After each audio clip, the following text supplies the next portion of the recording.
Welcome to the WorkJoy Jam podcast. In this episode, we talk to the amazing Lizzy Nichol. And Lizzy is a creative, she's a health coach, she's a writer, she's a trainer, and she's such a great person to have a conversation with because she's so balanced in how she thinks. And I really enjoyed talking to her about her personal journey to getting more work joy, what she's been doing, how she always thinks about living with your values and understanding what they are, and how important that is to knowing when you're in the right place or knowing when it's time to move.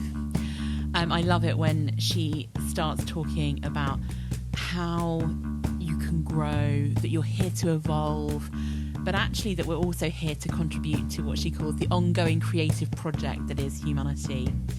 And the idea that when you look back, everything that you've done, good and bad, joyful, unjoyful, gloomy, happy, whichever version it is, everything has somehow been relevant to where you are today. I really hope you enjoy this episode.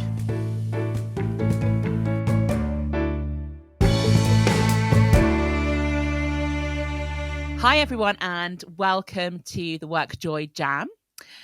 This week we have the fantastic Lizzy Nichol joining us for our WorkJoy conversation. Lizzy, it would be lovely for everyone to hear about you, kind of do a few minutes on your background and your story so far. So Lizzy, who are you and what are we going to talk about today? Hi Beth, thank you so much for inviting me to the WorkJoy Jam. This was such an amazing opportunity for me to really reflect on WorkJoy. And you know what I realized is that I've actually very naturally followed WorkJoy for pretty much the whole of my career. So I spent the first 10 years of my career as a copywriter. So I started from my very first internship at Wallpaper magazine. I moved into writing for a travel startup. And then because of a work joy or lack of work joy situation, I moved on. So I moved on to the charity sector, and eventually I found myself in advertising and digital advertising. And then after probably about 6 years in advertising, I quit and became a freelancer. And I did it in the middle of the last recession, and against all sorts of advice. But I really did make a success of it, and that gave me the time and the money and the freedom really to train as a yoga teacher. So I took a bit of a turn. I'd become really into well-being. I had before I started working as a copywriter, I'd been an athlete, and it's a whole other story, but I'd really damaged my body and my health. And I got to the point where I was like, right, I have to do something about this. I have to take action. And I got really, really into personal well-being, and then the whole theory of well-being. And I used the money and the freedom from freelance writing to train in health coaching. I went to Texas to train as a yoga teacher. So the practice that I teach is called forest yoga. And then I was part of a year-long public speaker training program, which is something that if you told me years ago that I would have done that, I just never would have believed you. And so I for a while, I became a one-to-one health coach, and then I kind of found a happy place doing workplace well-being. So I used to do lunch and learns for big companies. So I worked for Nike, Amazon, Twitter. And somewhere in that period, I did a TEDx talk. It's called Selfish Wins. That was in 2017. And you can still find that on the internet. And then I found myself kind of entirely naturally getting diverted back into writing. And I sort of took that as a bit of a sign from the universe that the next step for me was actually to get back into creativity. So I really embraced it. Well-being will always be a cornerstone of how I live my life. But I feel like for the moment, the space that I'm in is really, it's really about personal creativity, which I actually see as a facet of well-being. So I'm following that at the moment.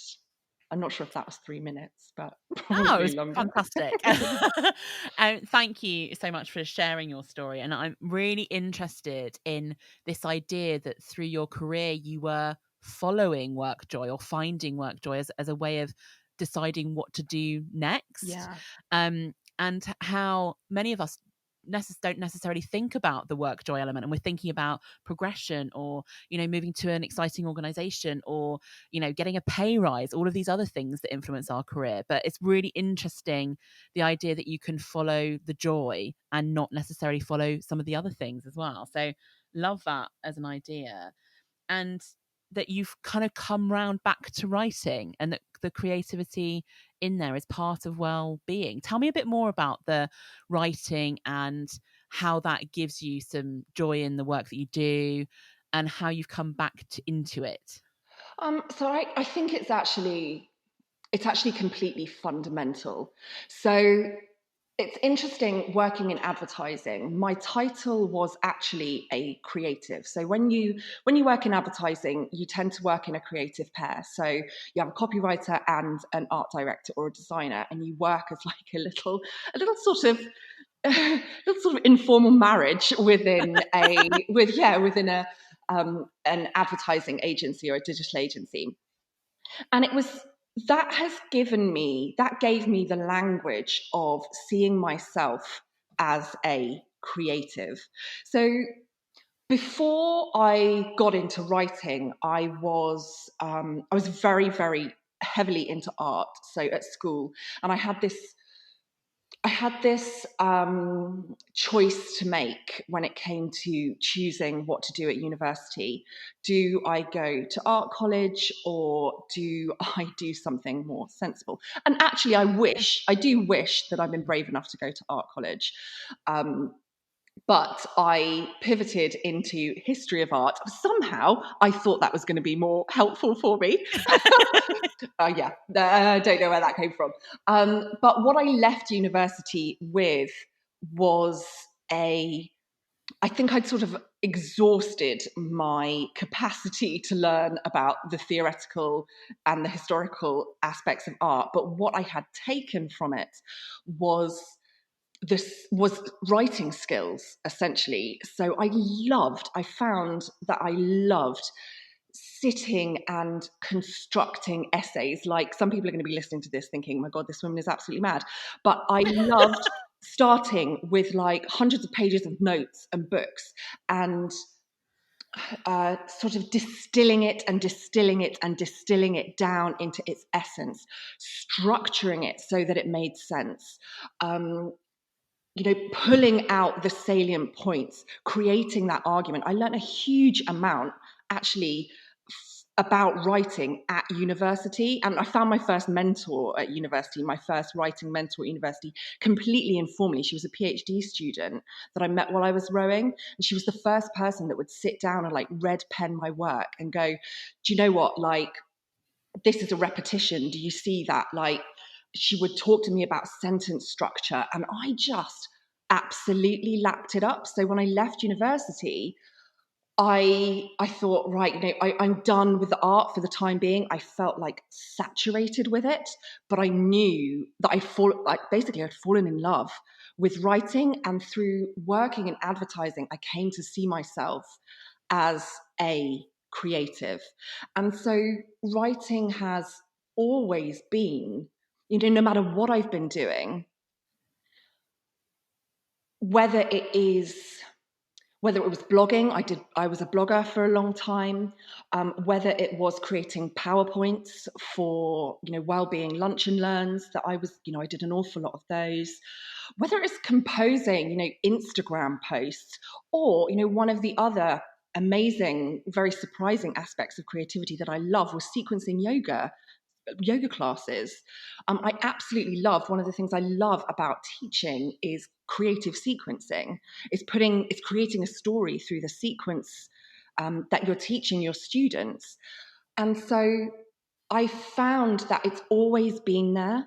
It's not always been there, this sense of creativity of working through story and structure has not always been there through writing, because I've taken I've either been writing more or less intensively throughout my entire Mm. career, but it's this sense of creativity has always been with me, and I've always been expressing that through my work to a lesser or a greater extent the whole time. And so when I started, so the most recent expression of this is during the first lockdown in spring 2020. I wrote 85,000 words of a novel, and I'd never written any fiction before, really. A few short stories here and there, but I did really feel like I have come full circle and gone back to that really, really kind of intensive identity that I have as a writer and a creative. So maybe that answers your question. I'm not sure. No, it certainly does, and it's that story of it's always been there as something versus I'm doing it all the time, and it's something that brings you joy in different guises and in different ways, in different times, and in different different organizations and different places where you've worked. And because you're somebody who you've worked in organizations, you've worked in those kind of creative pairs, you've worked as a freelancer, and now you're, writing your book and you're in that zone of writing something fictional for the first time. You've been in lots of different situations. And I'd really love to know, for you personally, your perspective on WorkJoy and how you do it and how you think other people might be able to create that or cultivate some more joy in the work that they do. Yeah, I think that's such an important question. And like I said, right at the beginning of our conversation, I think I've done that very naturally. And it's not always been about following the joy, or perhaps it has, but I've always been brave enough to leave situations and work situations that weren't bringing me joy. I think something that I'm actually quite good at is not settling. And having been, and maybe it's because I'm a creative, and because as a creative person, I think a lot of creatives, we have a mindset of maybe we do work for somebody else, but we kind of work for ourselves. And so we always have personal projects on the go. And I Mm. think what I've seen with people, with colleagues in the past, and what I've seen with friends, is there can be a lot of fear, which is that if I don't do this, if I don't stay here, if I don't stay in this job, what am I going to do? Where am I going to go? Who's going to want me? Whereas I don't, honestly, Beth, I don't know where it comes from, but I've always had this conviction that I have skills, I have marketable Yeah. skills, I will always be fine, and I can always afford to move on and find my next adventure. And I've never been scared to do that. So actually, I've never been in any role for longer than 3 years. I think it's about 3 years now. Because I'm always, if I get to the point where I feel like I've taken everything that I can from a role, it's no longer bringing me joy. Perhaps it's actually making me unhappy, and I can't exist. Again, maybe it comes from being a creative person. Like I can't stomach being unhappy for like 8 hours a day in a work role. I will move on and have the confidence that there's something else, that there's another step, there's something else more exciting waiting for me. So I think also what I'm always looking for is to do work that is aligned with my values. So I sat down with a coach who is a great friend of mine. Actually, she became a very great friend of mine years ago now. And I'll never, ever forget this. We were sitting outside a cafe in West London, and she had all of these little tiles, and on each of them was written a word.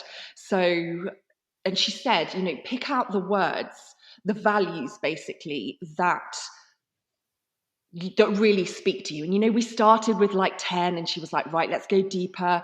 And we got down to 5, and then we got down to 3, and I've never ever forgotten them. And my words were freedom, wisdom, and growth. And they have, I think, really given me, they've provided a cornerstone for me. So I always need a certain amount of freedom. I need freedom to be creative. I also like, being a freelancer, I like freedom in structure as well. I don't thrive in a 9 to 5. I don't necessarily thrive in an office environment. If I am working with an organization, I'm always looking to do it flexibly. Wisdom. So if I'm learning, and I remember I got probably my first writing job in advertising on, this was the answer to a question that the creative director asked me. He was like, what motivates you? And I said, I just want to become a better writer. That's always motivated me. If I'm learning, and it doesn't necessarily matter what I'm learning about, because everything is relevant, as I'm learning from writing fiction now, everything is relevant. Like everything is an ingredient, is something that you will use later on. If I'm learning, I'm happy. And if I'm growing, I'm happy. So if through the journey, through the relationships in the work, through, the people that I'm coming into contact with through a job, if I'm growing personally, I am happy. And I'm happy, and I will stay in a role, and I will really get all the juice from it. But I'm also really good at being like, do you know what? Like, I have taken all that I can from this role, and it's time for me to go, to move on, to find the next thing. And I've always had the confidence that that next thing is out there and that I'll be fine. And I really Right. think, I think that's the key. For me, that's the key to WorkJoy, which is like, find something that's aligned with who you are, with with what your values are, and don't be afraid to jump. Yeah. And like have that bravery and that courage to just do what you think, you really deeply feel is the right thing to do at that time, and trust that there are other things out there, exciting things and more joy to be had. I'm really interested in this idea about making sure that you really understand your own values. And that's sometimes a hard thing for people to really articulate or to understand in themselves. But it sounds like you got to 3 that really drive almost everything that you do. Yeah, absolutely. I think I completely agree with you. I think it's absolutely fundamental to understand the things that are really important to you, because then that becomes a lens through which you make your life choices and you make your work choices. You could be sitting in an interview and you know what to ask. It's a way, it helps you reflect on relationships, on professional relationships, on the work that you're doing within a role. I think it just gives you this touchstone that you can always come back to. For me, it's like, do I feel like I have freedom?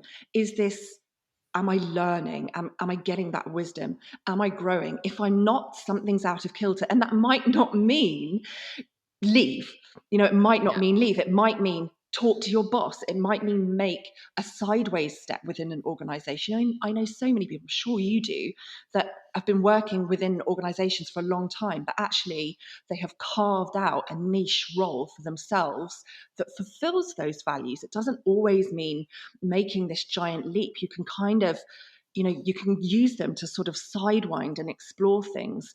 But that self-knowledge is, to me, absolutely critical. And I would say, I did it with a coach, and I'm so glad that I did.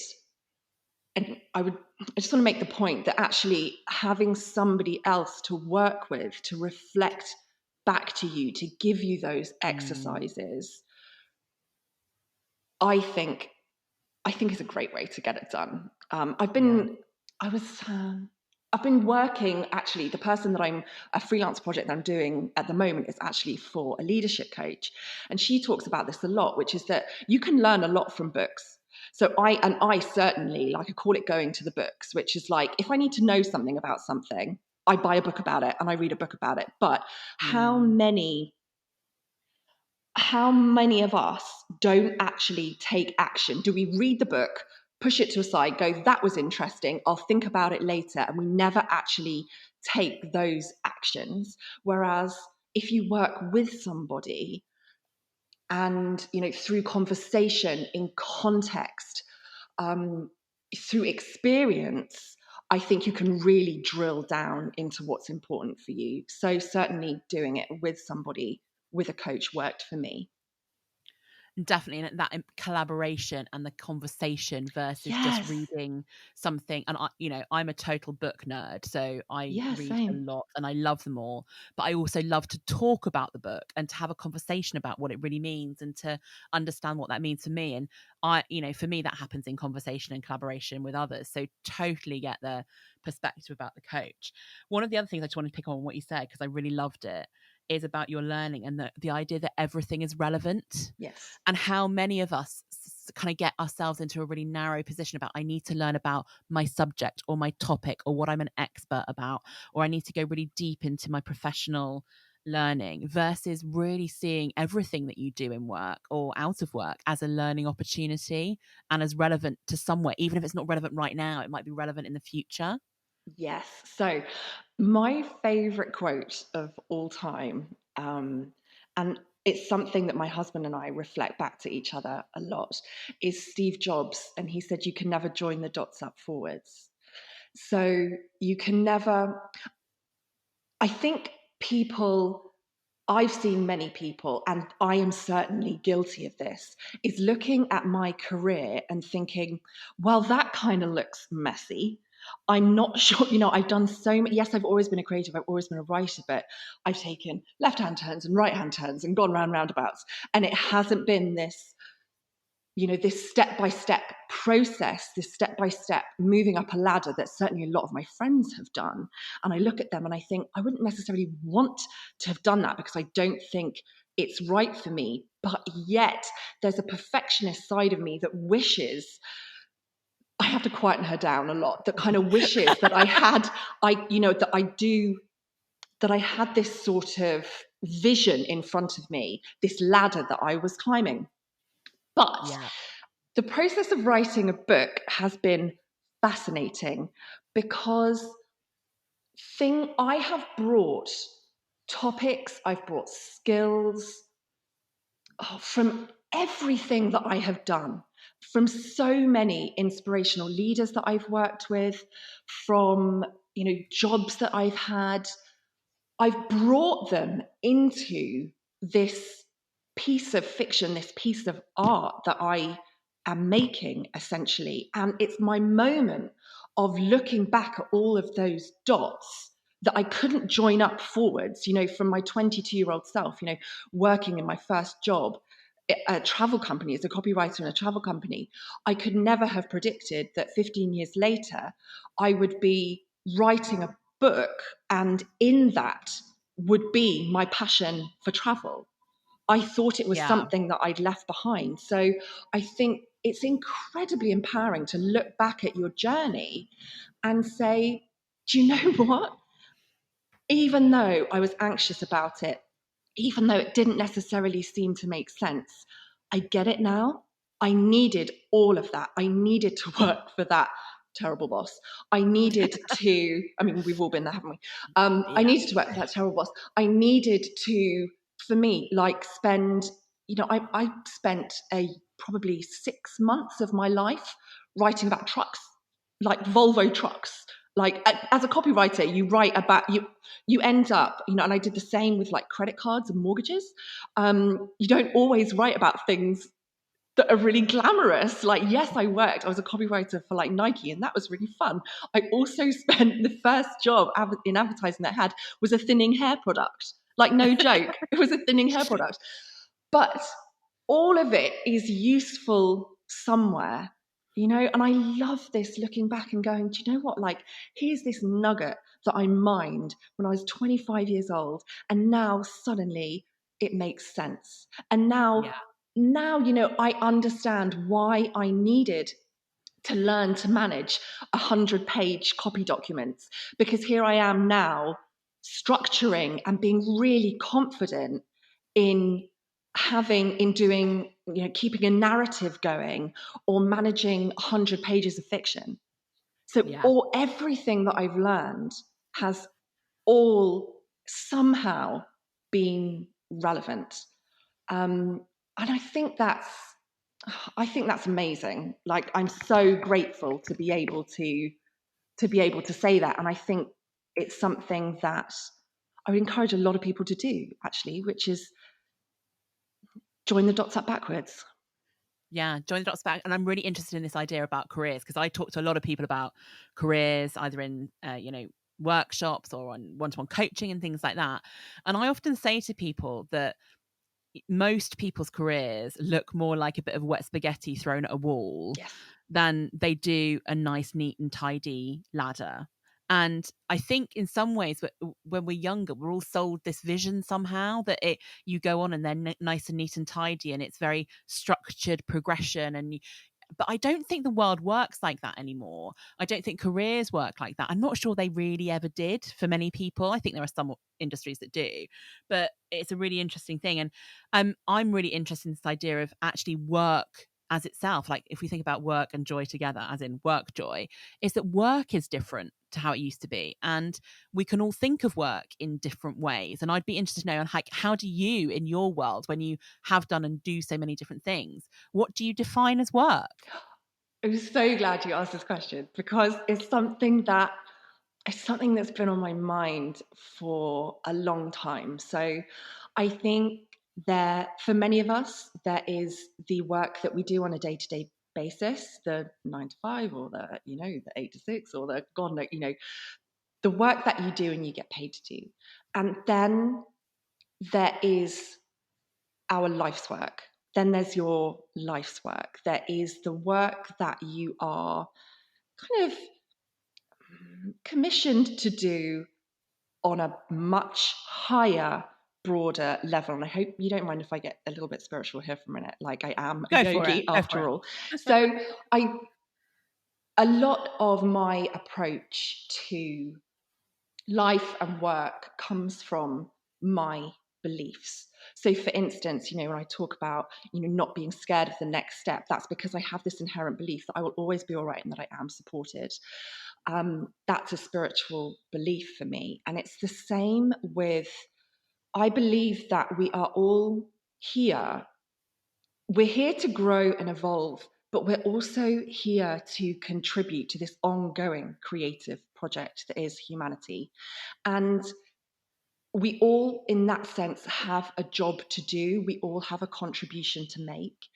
And for me, you can look at work as, what pays your salary, or what pays your bills, but you can also look at work in this much more profound sense. And I think especially if you are in a situation where, your 9 to 5 is not bringing you the kind of joy, the kind of fulfillment that you're looking for in your life, a really powerful thing to do is to expand outwards, to think, well, actually, what's my life work? It could be something completely different. And crucially, it could be something that you don't or you never get paid for. Yeah. So it's the thing that you are called to do, that you have to do. I've known that I wanted to write a book since I was a teenager. And it's so funny, Beth, because I remember sitting down. My dad I must have been a teenager, and my dad had a friend over who worked at a magazine. He was a journalist, and we just got chatting, and I said, I really want to write a book. And I don't really know where it came from. And he was like saying he was really humoring me, like, in all credit to him, but he was like, you might need a little bit more life experience first. And I was like, yeah, you know what? Yeah, I probably do need a little bit more life experience first. And I've now gone and got like 20 years of life experience. And now is the time for me to write my book and to make that piece of art and to put all my experience into that. It took me 20 years, but that's fine, because I always had this calling and I always knew it was there. And actually lots of ideas for books and for stories have always kind of floated up for me and then sort of gone away. But this is the one that I really harnessed. So, you know, I have this lovely example as well. I used to work for a creative director years ago who took a year off of work to learn basket weaving. And I worked at that very first travel company I worked for. I worked with a woman who now makes her living making mobiles for a living, and she actually makes a living from that. And I so admire people who have that courage, honestly, really that audacity to go, this is my work. This might not be what's going to pay my bills, but this is my work. This is my joy. This is what lights me up. And they find a way to follow that. And it might not be, you know, basket weaving or mobile making. It could be parenting. You know, I think increasingly for people, and I certainly follow people for whom that their life's work is activism. And I think we're seeing that a lot more at the moment. It could be teaching something that's important to you. It doesn't necessarily matter what it is. I think that's the piece of work joy that we do need to get. And I think also that can go a long way towards compensating or helping us to live with a 9 to 5 that perhaps isn't lighting us up. You know, always that's the dream. Fantastic. You know, some people are really, really lucky. You know, I've really been really lucky, and you have to do work that I love, even though I haven't always loved every tiny little bit of it. But having this bigger sense of what am I here to do, that's Yeah. really the root of work joy for me, I think. Yeah. And with that understanding that not everyone can make the not 9 to 5 happen. Not Yeah. everyone can have that freedom, and not every job is always going to be filled with the joy that you would like. Not every job can pay your mortgage if you have loads of passion for it. Yeah. And so it's I am really into the idea that work is more than just what we get paid for. It goes beyond that into whether you're in the spiritual zone, like kind of what's your life's purpose and what are you here to do, or whether it's about finding something that you really brings you joy outside of work, whether that's volunteering or activism or, as you say, parenting, or, you know, a hobby that you do that makes things happen. Because work is a part of human nature. It's something that we all do. And Mm. actually, when you look at the science behind work, it gives you so much in your day-to-day life about, you know, purpose and meaning and all different kinds of things. But sometimes our job can't give us all the joy that we want, and it's beyond the actual job. And And nor should we yeah, always ask it to, I don't yeah, think. You know, there yeah. are always those unicorns out there who, for whom, the work that pays their bills, pays their salary, and their life's purpose is one and the same thing. But I do think that sometimes we do have to be realistic, and it's also, it might be the case that something is for now, and later you always have in your mind that later you can pursue this thing. You know, it especially when you have kids. You know, because I have a 2-year-old and another one on the way.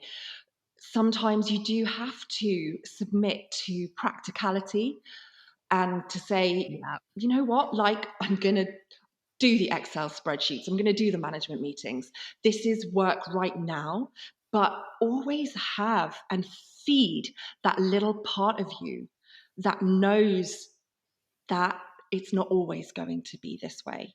I always find that a hugely powerful thought. You know, just because something is for now doesn't necessarily mean that it's forever. And you can continue in the tiniest, tiniest, tiniest ways to feed this part of you that is about something bigger, that is about your life's work, while continuing to show up to your 9 to 5 every day and pay Mm. the bills, because perhaps that's just the way that it has to be right now in the period of your life that you're in right now.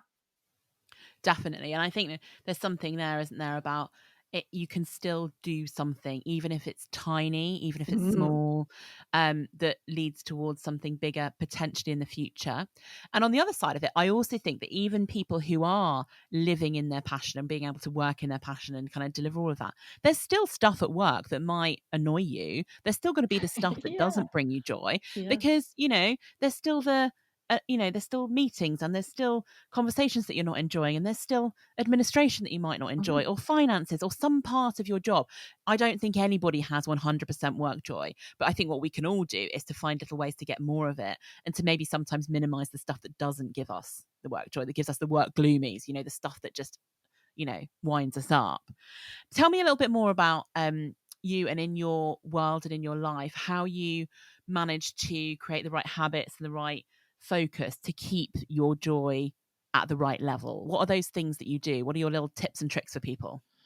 This is a really interesting question. I'm very interested in habits and disciplines and behaviors, having come from or having diverted into well-being, because I think my reflection would really be that the same things or the same approach that keeps you healthy and your body humming is the same, is the same approach that keeps your work joy, bubbling. So it is really all about the little things. So actually yoga has taught me a huge amount, because in yoga we talk about having a practice. Yoga isn't it's not a sport, it's not a game. We know as yogis, and anybody that does yoga that's listening will understand, that you don't do yoga to be better at yoga.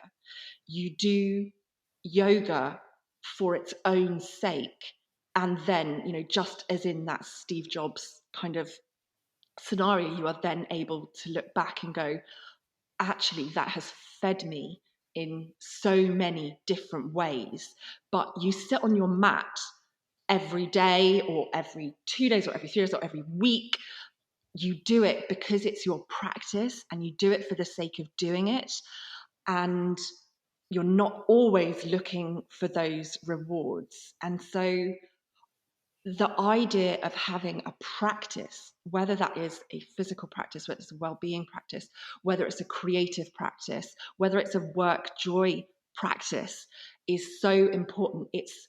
I know I'm such an advocate of like single right actions, done consistently over time. My husband always has this bonkers, I've never forgotten it, but he has this bonkers quote. He calls it eating your elephant with a spoon. Which is, I don't know where it's come from, but I kind of love it, which is like, I don't know why it's an elephant and why it's a spoon, but the idea is that you have this huge thing, and you're just taking little tiny spoonfuls every day. And so, for me, I'm actually, given that, I have I have a toddler, I'm pregnant, my practice has been, at points in my life, it has been incredibly disciplined, and it's been incredibly in depth. So I have gone periods of my life where I've done the inspirational reading every day. I've had my hot lemon water, every single morning. I've done my yoga practice. I've done my, I don't love meditation, but I love pranayama. I love breathing. I've done that every single day. I've done the journaling every day. I mean, God, this stuff takes like hours, and sometimes I have been able to do it. And right now I'm in a period where I don't have the time or the capacity or the energy, frankly, but it's about scaling that back and doing whatever you can.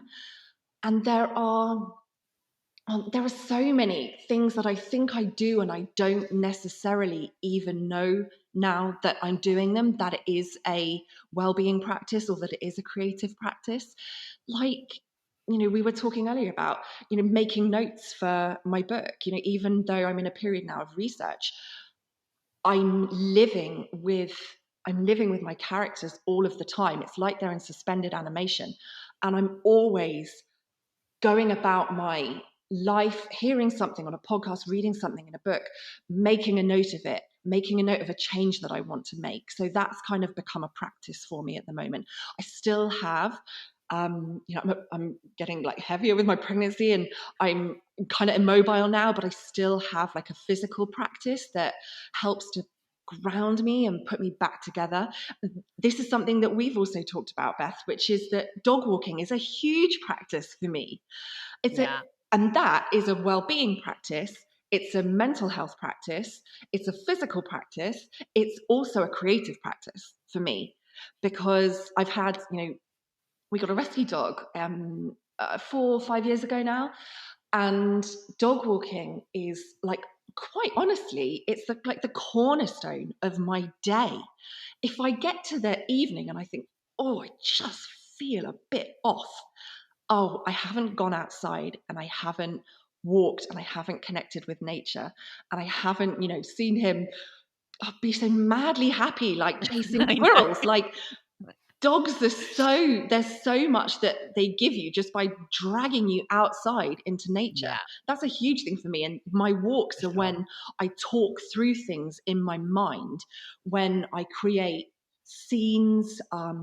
I run through kind of conversations. It's a walking meditation in a sense. So that's always been a very strong practice for me.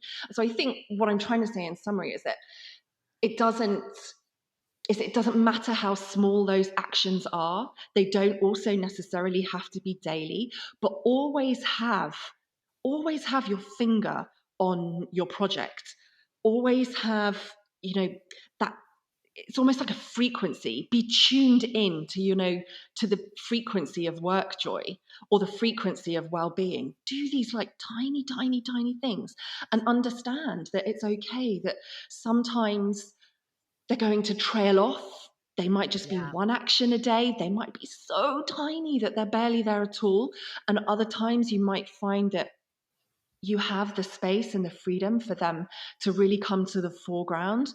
And that might be an incredibly sort of fertile period for you. Things will ebb and flow, and that's fine. But know what your practice is. Know what your Yeah. practice is. And I too love the dog walk, and as Mm-hmm. I'm completely dog obsessed. We got our puppy, and if I could ever be as happy as my dog is seeing a leaf blowing in the wind, I think Yes. I would have achieved complete like life joy, and that would be it for me. I'd be done. So yeah, the happiness, but also that going for a walk, getting outside, no matter what the weather, we're going outside, we're making things happen, we're thinking, we're talking, we're walking. There's so much greatness to that. And I also, the idea that you don't have to do these things every day. There will be seasons in your life Yeah. where you do more. There'll be seasons where you do less. There might be seasons where you have more joy and you have less joy. And how do you just keep some of those things bubbling over as you go through?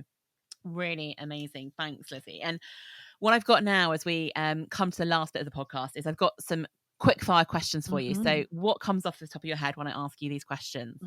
Mm-hmm. Number one, what is always guaranteed to bring you some work joy?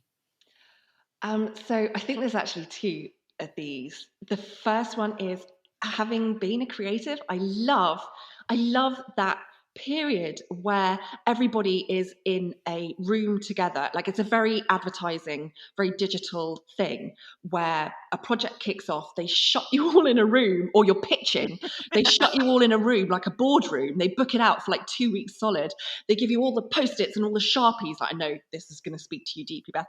Oh yeah. And they give you the flip charts, and you're throwing ideas around and eating pizza and drinking warm beer at 11 o'clock at night. I loved that. I love that period. But equally, because I'm such a light and shade person, what also brings me work joy, I have a lovely study because I've worked from home for such a long time. Like, I made myself a beautiful workspace. I love looking outside on a beautiful day, doing my work, looking out the window. My dog Bruce is like snoring next to me, and I just think, this is it. Like, this is it. Nothing makes me happier than that, also, to be doing my work in the world, in my space, on a glorious day, or even, when it's like pelting down with rain outside. Yeah. That's when I think I'm doing okay. It's like the two extremes, isn't it? It's like that real Yeah, fast yeah. collaboration, really in it deeply. And you know that anything that involves a post-it note, a flip chart, and a Sharpie will Mm-hmm. always make me Mm-hmm. happy. But also creating that maybe more quiet, more considered space where Yeah. you can be thinking deeply and be in the flow. Love that. And also, that comes from knowing yourself very well. So Yeah. I know that I have those two sides of my personality. I'm an introvert, and God, I love being like locked up, not talking to anybody for 8 hours, writing. I love it. I know that I thrive on that. But also, even though it will be tiring for me in the long term, I love the chat, all the ideas, the working with other people in that way. And I know I need both. But Yeah. a job that it comes from self knowledge, a job that only had one and not the other, would exhaust me. Yeah.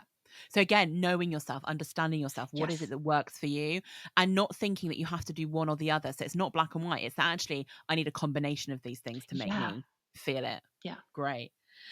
Question 2 from me. What book are you currently reading? So I'm one of those people that reads like several books at one point. I've done it since I was a child. I've always been a massive bookworm, and I've always had a pile of books on the go.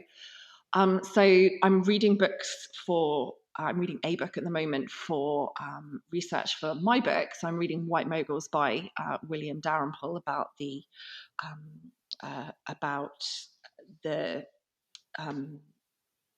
India basically in the 17th and 18th and 19th century, and the British presence in India, which is really really interesting. I usually have a parenting book on the go. I do, I love the theory of things. So I'm reading 15-Minute Parenting by Joanna Fortune. Like, I love to get ideas from books. I just love it. So, and I'm always usually listening to something on audio as well. And that's Yeah. something that I listen to in the car, and I need it to be a little bit more lighthearted. And so I've just finished Quite by Claudia Winkleman. I'm a huge fan of Strictly. So I love Claudia Winkleman. And I've just finished her it's not really a memoir, it's more like it's nonfiction, but I really enjoyed that. I went for a long time not reading any fiction because I thought while I was writing, firstly, I didn't want to get disillusioned. I didn't want to read like these incredible novels, but I read a lot of feminist fiction and novels by women. And I didn't want to read something and think, I don't even know why I'm bothering. So I didn't read any fiction for a long time. But now I'm sort of in a period of research. I have allowed myself to read a little bit of fiction. And I just finished a book called The Water Cure by Sophie McIntosh. I also love a feminist dystopia as well. I know it sounds really niche, but that's where I center my fiction reading. And yeah, I'd really recommend that. So yeah, I got several things on the go. Brilliant. And I also do that thing where I'm reading like something work related. I might be Yeah. reading something fictional, and I also love to listen to things. And it's really interesting because I stopped doing that for a while because I used to always listen when I was traveling. And due to obviously lockdown and the whole Yeah. world changing in 2020, I've hardly been in the car or on a train or done anything in that zone. And I stopped. And then I realized actually that gives me so much joy, like listening to something on Audible or listening to a podcast, and I'd completely stopped it. And I started doing it again this week, and I've had loads of more joy. So it's definitely worth maybe mixing up how you think about books And as well. different It's books, not yeah, just that. different books for different times. Yeah. Like you say, listening to an audiobook or listening to podcasts and things, I am exactly the same. That's for traveling for me. Sometimes while I'm cooking, I'll have something, I'll have something on, I was about to say the radio, one old word. I have something like a podcast on or something on Audible. And also when I go to bed at night, I don't want to read anything too serious. Yeah. So that's not the time when I would read a book about parenting. That's when I would like to read fiction. And Yeah. also, I mean, that's proven fiction helps us fall asleep at night. Non-fiction does exactly the opposite. So it feels very natural to me to read fiction in the evening. If I'm reading non-fiction, I need to somehow work that into my day because otherwise I won't get through non-fiction books. So that's something that I might read while I'm do 15 minutes while I'm having a cup of tea, sometimes, in the middle of the day. So, I mean, we sound so kind of I feel like we sound like total nerds, but I'm really happy with that. Exactly. I don't mind it though. I mean, I I'm love all being right. a book nerd. I love being a nerd. I like being Yeah, a geek. me I'm too. happy with it. Next question from me. What's the best or most useful piece of advice you've ever had? The one I always come back to is from my dad. I don't know that he would ever actually remember telling me this, or it would have the significance for him that it does for me, but he always says, vote with your feet. And I think, as we were talking about at the beginning of this conversation, I've clearly really taken that to heart, Yeah. which is that if something isn't working for me, you're not, there was a meme going around ages ago, which is that if you're not in a situation that is working for you, move. You are not a tree, you are not rooted in the ground. You can decide where you go. So yeah, he always said, vote with your feet. And I've used it to leave, or I did certainly when I was a teenager, used it to leave terrible waitressing jobs, several terrible waitressing jobs. So yeah, I've never been scared to do that. Brilliant. What I'd love now, before we finish off, is something super practical, a bit of advice for our listeners, something that they could go and do now, do tomorrow, do the next day, to give them some more work joy. What would it be and why? So I think we've already touched on this, which is, I think it's just everything for me. The way that you create physical well-being, mental well-being, the way you nurture your work joy, your creativity, is to find that single smallest action. It's a real, you must recognize it, because it's really a coaching mechanism, which is that if you see a coaching client and after 2 weeks they haven't managed to put into action something that you'd agreed on, it's not because the action is wrong, it's because the action is too big. You have to scale it back until you find, it could even be the first part of an action, something that you can do daily that grows into a practice. Because I always come back to, we do this crazy thing collectively on like January the 2nd, which is like, right, we're all going to get fit. We're all going to get healthy. Here comes the gym membership, the dry January, the diet. And then by probably the first week of February, it's like we can barely even remember the motivation behind doing that. And there we are, sitting on the sofa in our willies, eating cake again, because we try to do everything at once. And I think the key to me for change is you have to fall in love with what you're doing. You have to fall in love with what you're making, with what you're creating, with the changes, with the way that you're feeling in your body as you make well-being changes. You have to fall in love with it, and that takes time, and that takes starting from the very tiniest little action. I was working with health coaching clients. We would always start, I mentioned like they have the warm water with lemon at the beginning, as soon as you wake up in the morning, because that is, at least you've done that one thing. No matter how your day goes sideways, at least you did that one thing for your well-being that actually has a knock-on effect throughout your entire day. And it could be, you wake up 5 minutes before the kids and you do and meditate, like a really quick, meditation. Meditation apps are amazing.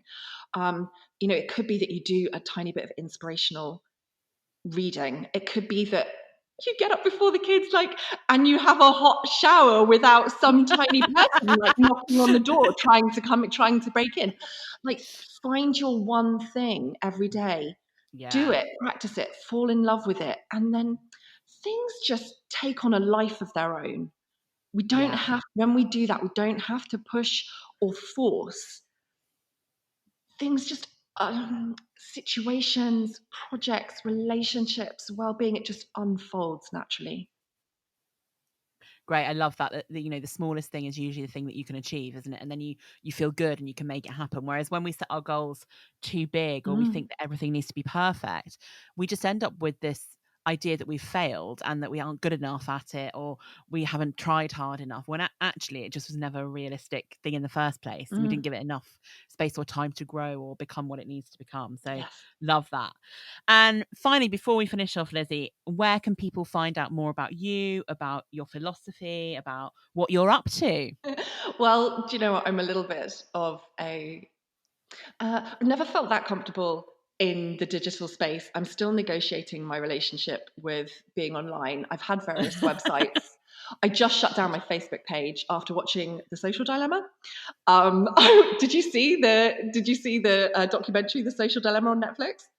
No, and Oh my I God. Yeah. So the watch first it. thing I did, I was like, I haven't been on Facebook for years anyway. And I was like, I don't know why I have this Facebook profile hanging around. Like, I just need to kill it. So I'm no longer on Facebook.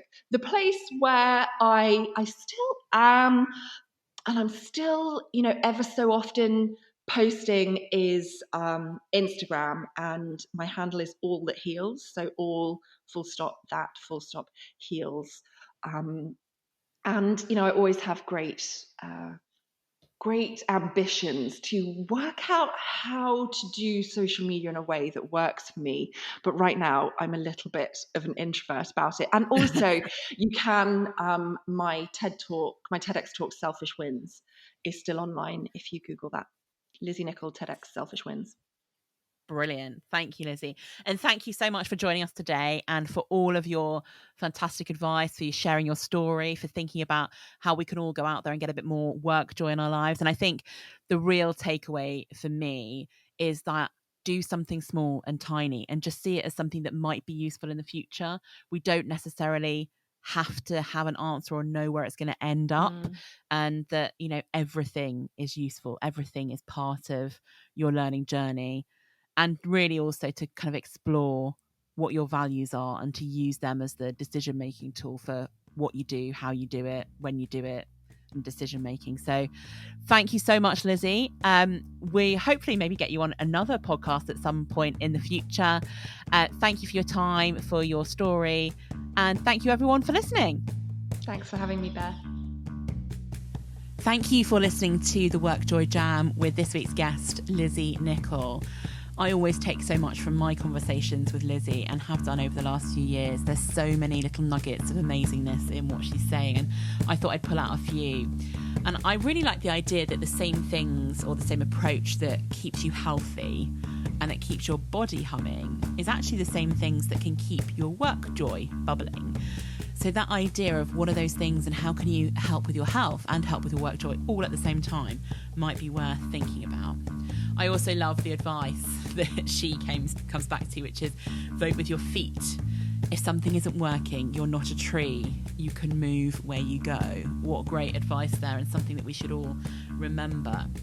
And I know for sure that Lizzy's advice around the taking a really small, tiny thing, the single smallest action that you can, and doing it daily until it turns into a practice, until you learn to love it, until it's something that just is part of who you are, makes such a big difference in how you can manage your health, but also how you can manage anything that you need to work on.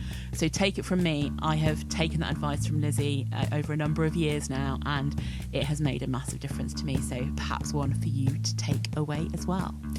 Thank you for listening to the WorkJoy Jam. Do go and hear our other speakers. Tell us who else you might want to hear from, and we can reach out to them and see if they'll come on the podcast. You can find out more about us on our website at createworkjoy.com, and also we are on the Instagram at createworkjoy. We'd love for you to follow us, we'd love for you to tag us and to tell us what it is you're taking from the podcast, the actions you're doing, show us your photos. It would be great to hear from you. Thank you for listening.